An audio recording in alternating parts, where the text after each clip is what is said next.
ধন্যবাদ বাফুকে আমাকে কথা বলার সুযোগ দেওয়ার জন্য।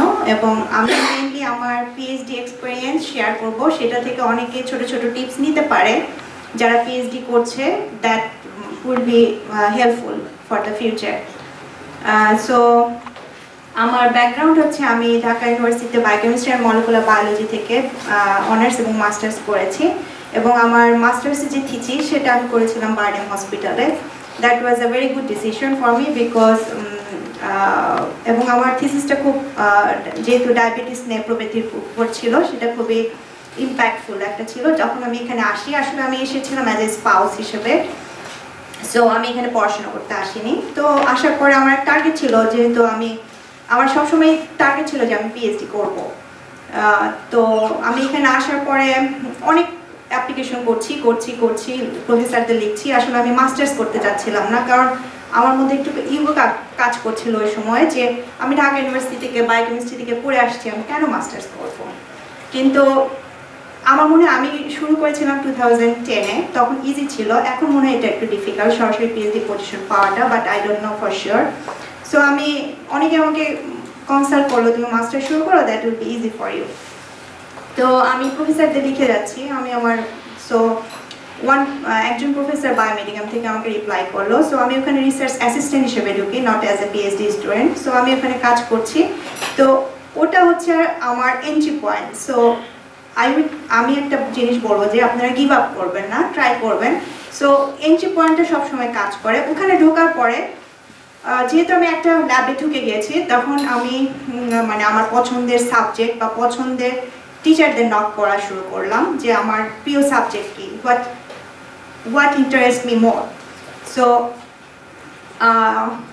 তখন আমি কোর্স নেওয়া শুরু করলাম, এবং আমার সবসময় টার্গেট ছিল যে I will do something in disease related. So আমি ওই ধরনেরই কোর্স নিয়েছিলাম যেটা আমার টার্গেট। সো আপনাদের গোল কোথায় থাকতে হবে, সেটা আপনাদের মাইন্ডটা ম্যাচ রাখতে হবে অ্যাটলিস্ট, আপনারা যদি সেই গোলে পৌঁছাতে চান।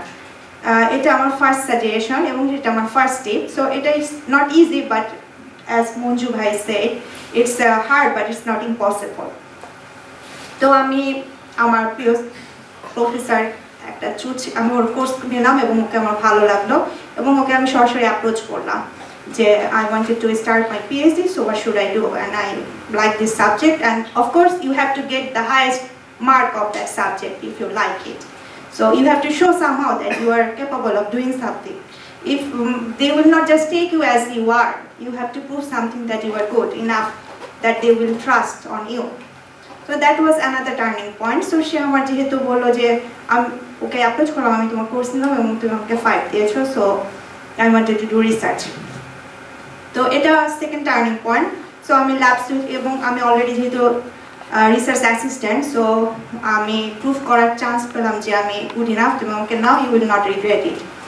সো এই ধরনের জিনিসগুলো আসলে কাজ করে। এবং প্রথমে অনেক সময় এখানে চ্যালেঞ্জ যেটা থাকে, যে financial support. Of course I was lucky that I came here as a spouse, so I always have the back support. So I didn't have to think about it. But you don't want to do it as a free. So you also have to show that you don't want to do it as a free. So whatever you are giving, you have to demand something as your give or something. So and that's how I started my PhD. And then so during the PhD, these challenges is this financial, but you have to show that there is actually number slide I will show. There is a many very foundations that you have to approach yourself, that you are capable of applying yourself. Not, of course you need this reference from your professor, but you always have to try yourself first. Then it will help you to always get funding. And when you get one funding by yourself, it will always push the next year that yeah, she is good enough, she is producing, or she has the capability writing. So that's why you will also develop yourself how to write. It doesn't come within 1 year, 2 years, but it comes at the end. That's the gaining point during the PhD. So at the end of the PhD, you have to decide as well that where do you want to stay? If you wanted to stay in academia, you have to have a strategy, as one of the honorable speaker also said, and also you have to love your work. If you don't love your work, what you are doing, you don't do that. Because then you can go 1 year, 2 years, but at the end you will give up because you will get tired of it if you don't love it.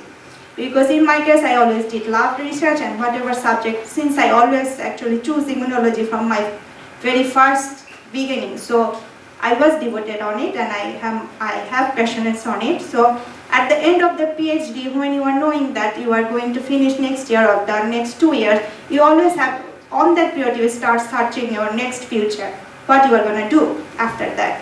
So you also have to, in networking is very important. You have to go to conferences, and that you don't only present your work or listen to others, you also have to put effort to make a connection. So, and there is one challenge also in here is that when you have a family, you always don't get you can't take all the opportunities, even though you might get it, but as a mother, it's very hard for me. So, but I hope it's also actually not hard for others. So you always make a network that really helps you.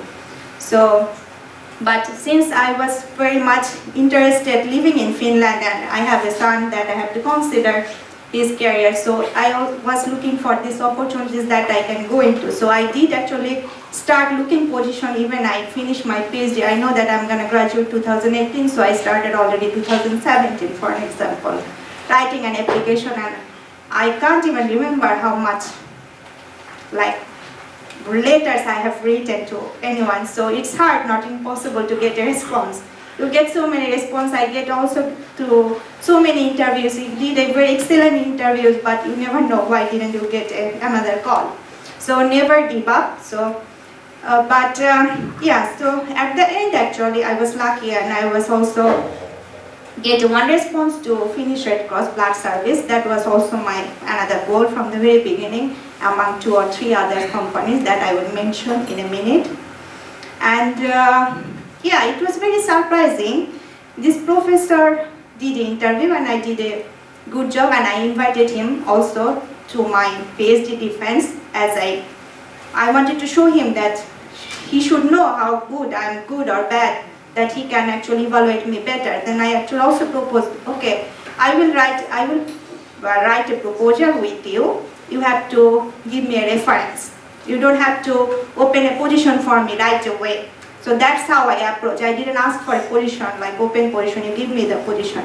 I asked him to give me an opportunity to write a proposal with him. So that is another approach you can think of. You can create your own positions. So I didn't know that actually on that period. So when I get into the blood service, when I get the opportunities and then position there, so I find out actually I am the only foreign person in 465 people working there. So it's hard, it's not impossible. So I was also very astonished, how come it's a very Red Cross blood service, how come there is no foreign peoples there? Not a single person, even the cafeteria peoples are typical Finnish. So it's hard, but it's not impossible. Even at the very beginning, I get a kind of weird look, like what she is doing here, but now everyone is very, but no one actually did say anything, but everyone is very welcoming. So on that period, you also, even though you get a weird look, you always give them a smile. That will be my another suggestion, because that will change people's mind, that don't take it always negative way. You always take it as a positive way, as your own strength. That helps you in future. Because now I think I will get, in my opinion, I created my own zone, comfort zone there, that everyone also actually took me as a good worker. But definitely you have to prove yourself like good as a worker. Otherwise, only smile doesn't help you. You also have to be good in whatever what you were supposed to do there. So it's a combination of your personality, I would say. So be open-minded. Don't take their word as a negative. When you can take their word as a positive, as your own strength, you can be successful. I believe that. But yeah, so as Manjubai said, it's impossible, but it's not impossible, but it's hard. But if you have a patience for something, you will get there. So there is like doing a PhD, there is a lot of challenges sometimes come. Even go with your boss all the time. And another things I would always suggest, that when you are starting your own PhD project, of course that professor give you some goal, you have to do this, but as soon as you realize that it might not go as you were assuming, you have to start another parallel project by your own effort. You don't wait your boss to say, okay, change your path or something. That will ease your path, and that will also show professor that you are capable of doing yourself, you are independent enough.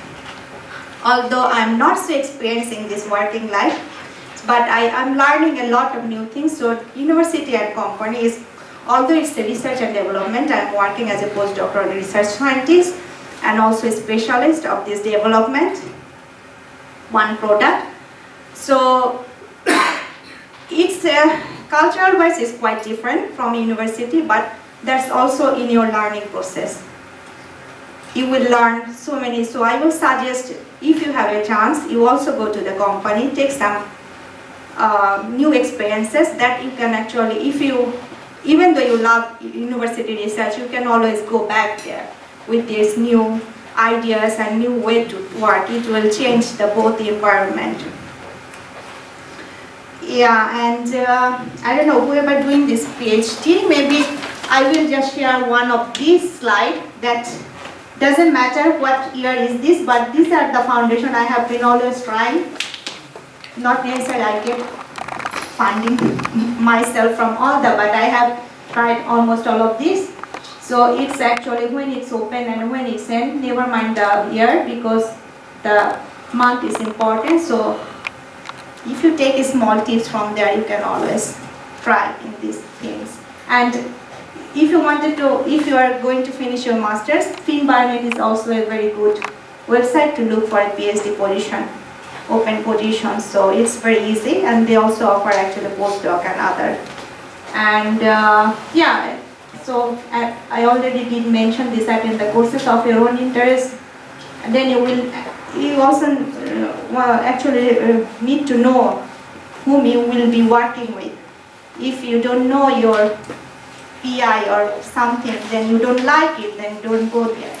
So that would be my other advice. So you just don't do it, like you have to have some kind of connection also. And yeah. Then pursue for it. But many times it is seen that market demands something else, like the demand something else. So is it could be wise that pursue your goal or make yourself prepared for the demand? Like what's your opinion about this, meeting this balance? Thank you. You always can create your own interest to the demand. For an example, now this Yuka was saying about this artificial intelligence. Actually, people really trying to put this artificial interest into this cancer research. They even don't know how to apply there. So if you find interest in artificial intelligence, then you can put that like this, your interest to any research you want. So you always have to find a balance between your own interest, and if you go somewhere you have no interest, but it's only the demand you are looking for, it doesn't help you to go up to the very high level anyway. You have to have your own interest into the demand. You have to make your own interest as a demand to others, something like that.